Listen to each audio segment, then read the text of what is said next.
Okay, so I'm from Houston. Yeah, my family's fine, thanks for asking. Yeah, everyone remember Harvey, that hurricane, that disaster like 7 tragedies ago? Yeah, so my family is fine. It was a really bad storm. Like a lot of people died and houses were underwater for weeks, and old people got wet. It was a really bad time. But like honestly, I think the worst casualty was probably my 15-year-old car. Sorry, I'm just like, I get so sad thinking about it. Just so many memories with it, so many pieces of paper in the glove compartment that I'll never figure out what they said. Yeah, like some people, lost their loved ones, but I'm never gonna get another chance to sit and look in that crusty rearview mirror and think, damn, this car needs a wash. Because it got it real good. Yeah. What else? Oh, so I do think though that like everyone has a gift. Classic segue. And some people can run really fast, other people can throw a frisbee. And I think that my gift is I can get rejected by the same guy many, many, many times. He says no, and I just hear try again in 3 to 5 business days. And I don't know, people don't believe me when I tell them that, but like, I'd really only be telling lies if they made me look good, right? And I don't know, maybe my elusive lover can like see through all of my lies.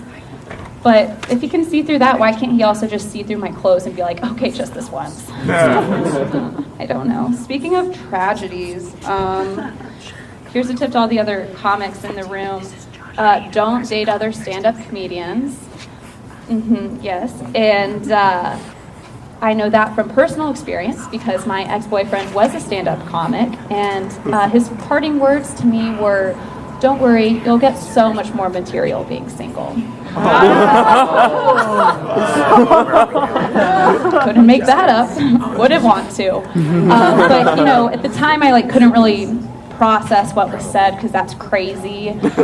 But now I've thought about it. I kind of wrote down a thing I want to say really fast just to get it off my chest. So bear with me. Dear ex-boyfriend, thank you so much for taking it upon yourself to make me a funnier comic. You are a martyr, really. To dedicate 1.5 years of your life to building me up just to rip me down in the name of stand-up comedy is heroic.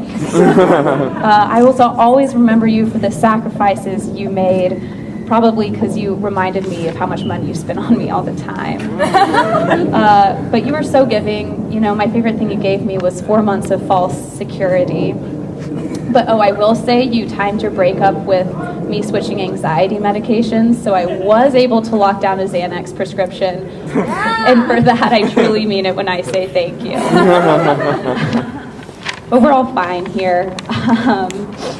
Oh boy, this is dark. We're just gonna push through. How about this thought? I think the only thing worse than committing suicide is failing to commit suicide. Think about it. You feel like you're a failure, you swallow a bunch of pills, and then you wake up and you're like, oh, I was right. How do you bounce back from that? And if you thought you're suicidal before, now you're tied to a hospital bed, staring at a white wall for 72 hours, and people are poking you and asking you how you're feeling. And I bet you're just really gonna regret texting during that YouTube tutorial on how to overdose. Basically, guys, just put away your phones, life is all around you, and learn what you need to learn.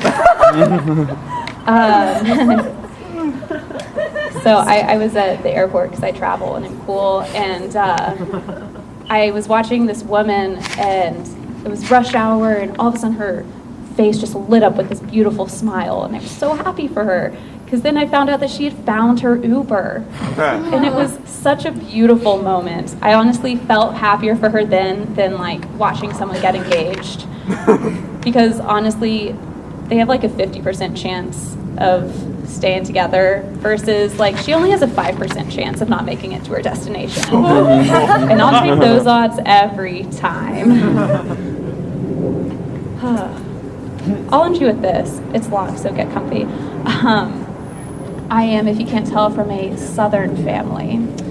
And one of the perks is that I get to be presented as a debutante in the Deb Balls, which are basically like in the olden days, you'd be presented as fit to get married, the good old days. So when I asked my parents if I had to do it, they said, yeah, because we don't know how long your grandparents have left. Yeah, can't argue with that one.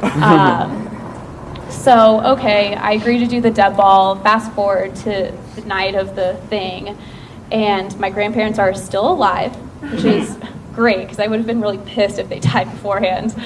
And now I have my wedding dress, and I gotta say, from watching TLC's highly regarded Say Yes to the Dress, it's much more fun buying a wedding dress when you have the promise of a wedding versus just being like 20 and alone. But that's fine. Just to set the scene of how Southern it really is, all of the guests are old white people. The band is all rhythmically inclined black people, and the help is all Mexican. It's not racist, it's just a fact. That's just how it was. Welcome to the South. So yeah, at one point my dad's like parading me around the room with my bouquet, and I'm like waving to everyone. And I wasn't sure whether I should be offended or relieved that no one bid for me to be their wife/house servant. Not sure how to feel about that. But at one point in the night, they lined all of the debutantes up on the stage. And then the gentlemen were asked to please claim your ladies. And like, thank God my dad came and got me, because, I would have died on those ballroom stairs. Didn't know how to get off. I'm just so lost and worthless without the guidance of a man. So I'm done, but if someone wants to come claim me, I don't know how to get off this.